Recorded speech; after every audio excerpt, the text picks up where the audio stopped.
আমার সকল বন্ধুদের সাথে নিয়ে আবার একটা নতুন দিন শুরু করলাম এই প্রখর গ্রীষ্মে।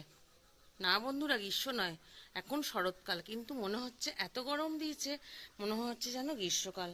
প্রচণ্ড কষ্ট হচ্ছে। তার মধ্যে অনিমা কাজ করতে আসেনি, এই এত বাসনপত্র।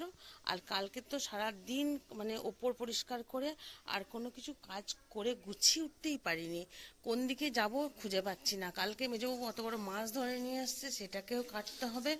জামা কাপড়গুলো গুছিয়ে ওখানে রেখেই দিয়েছি, এখনো পর্যন্ত যেখানে যেখানে রাখার সেখানে রাখতে পারিনি। বিছানা পর্যন্ত তুলতে পারিনি, কারণ ঘাড়েও পন্ডাইটিস আছে, ভীষণ আকারে যন্ত্রণা হচ্ছে। এই তো সকাল থেকে এতগুলি ওষুধ নিয়ে শুরু হয় দিনটা। চলুন, চাটা খেয়েছেন? আমরা চা খেয়েছি, আবার বেটা উঠলো, বেটাকে আবার দেবো।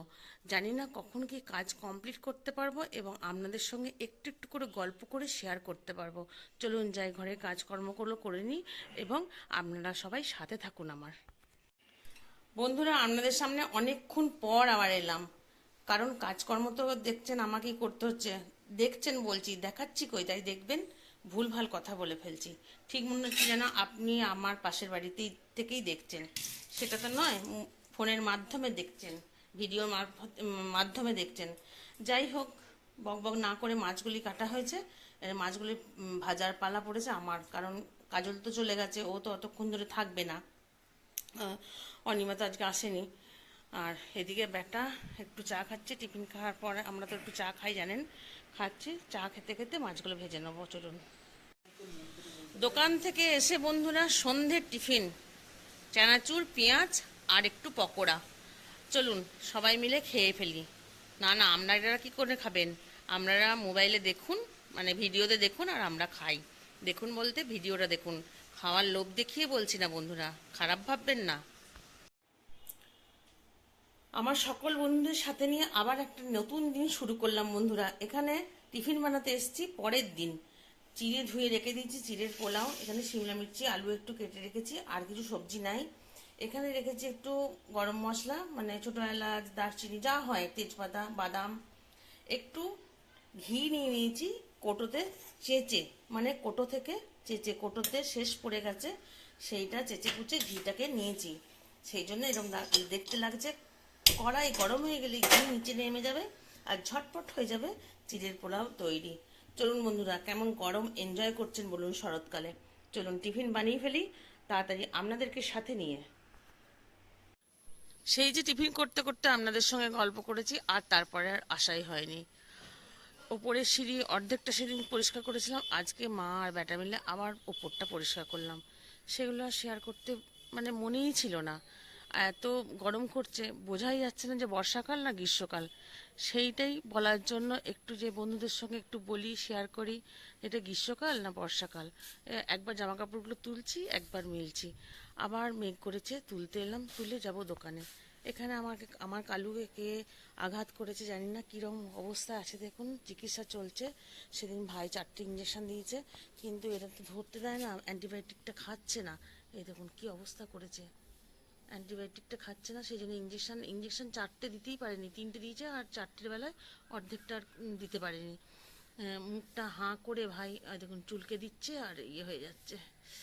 উফ, একটা স্প্রে করেছে, সেটাও নিতে চাইছে না, ধরা ছোঁয়াই দিচ্ছে না, আসছেই না কাছে।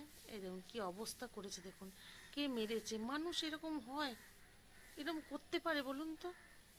কেন আমার কুকুরগুলো কেমনি করে? তারা তো কিচ্ছু করেনি, কিচ্ছু অন্যায় করেনি, কিভাবে করেছে দেখুন। আমি কিছু করতে পারি না ওদের সেবা, কিন্তু এরকম দেখতেও পারি না, আমার খুব কষ্ট হয়। কিরকম করেছে? ওর কোনো জ্বালাতন নেই, আসে, ঘুমোয়, খেতে দিলে খায়, আর কত আওয়াজ করে করে কথা বলে।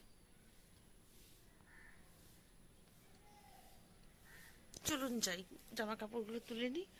মানুষ এরকমই থাকবে আমি যতই চোখের জল ফেলি, না হলে আর্যিকর কাণ্ডে এখনো শাস্তি পায় না দোষীরা। খানিকক্ষণ হলো বন্ধুরা দোকানে এসেছি, বাড়ি থেকে আসার সময় আপনাদের সঙ্গে গল্প করা হয়নি, ভাবলাম দোকানে যেই একবারে করব। অনেকক্ষণ হলো আমি এসেছি, কিন্তু আমার খদ্দের আসেনি। ওইদিকে বেটা সন্ধে দেখাচ্ছে, সন্ধে দেখিয়ে দোকানে চা খেয়ে আর কিছুক্ষণ থাকবো, দিয়ে তারপরে খদ্দের যদি না আসে বাড়ি যাব। এইখানেও কয়েকটাকে জুটিয়েছে ভাই, কার গায়ে পোকা হয়েছে, কার গায়ে এঁটুলি হয়েছে, সব ওষুধ নিয়ে এসেছে, স্প্রে করছে। স্প্রের ভয়েতে ওরা ওকে দেখে চলে যাচ্ছে।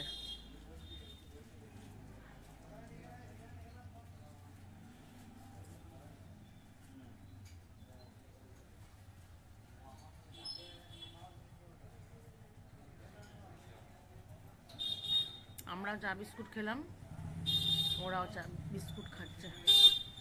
হ্যাঁ বন্ধুরা, কোনো কিছু করে চা দিলেও খাবে সেটা জিজ্ঞেস করছেন তো? চাও খাবে।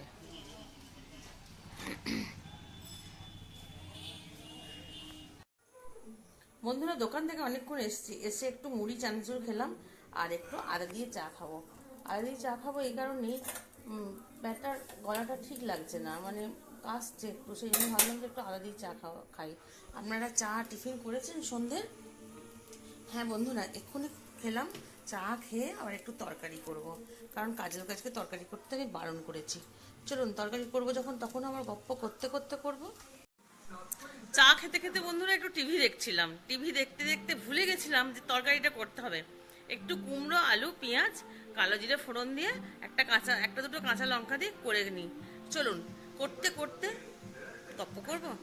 করা হবে কি করে নিই, চলুন। তরকারিটা ওইদিকে হোক, এখানে লেবুগুলো আমি কেটে নেবো। ভাবছেন তো রুটি দিয়ে লেবু খাবো নাকি? না বন্ধুরা, রুটি দিয়ে লেবু খাবো না।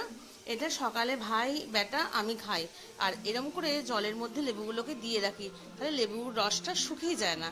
আর টুকরো টুকরো করে কেটে রাখি, তাহলে ওদের একটা একটা করে নিতে সুবিধা হবে, প্রতিদিন আমাকে কেটে দিতে হবে না। সেই জন্যই এই ব্যবস্থা। চলুন, লেবু একটা কেটে রেখে দিই। এই যে বন্ধুরা, এরম করে কেটে ফ্রিজের মধ্যে রেখে দিই লেবুগুলো, তাহলে তাজা থাকে অনেক দিন পর্যন্ত।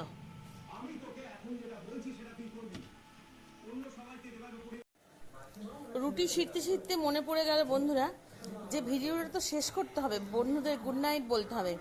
তাই খেতে খেতে বলছি গুড নাইট। সবাই ভালো থাকবেন এবং সাবধানে থাকবেন। আবার একটা নতুন ভিডিওর সাথে নিয়ে আপনাদের সঙ্গে আবার গপ্প করতে আসবো। ততক্ষণ জন্য টাটা, গুড নাইট।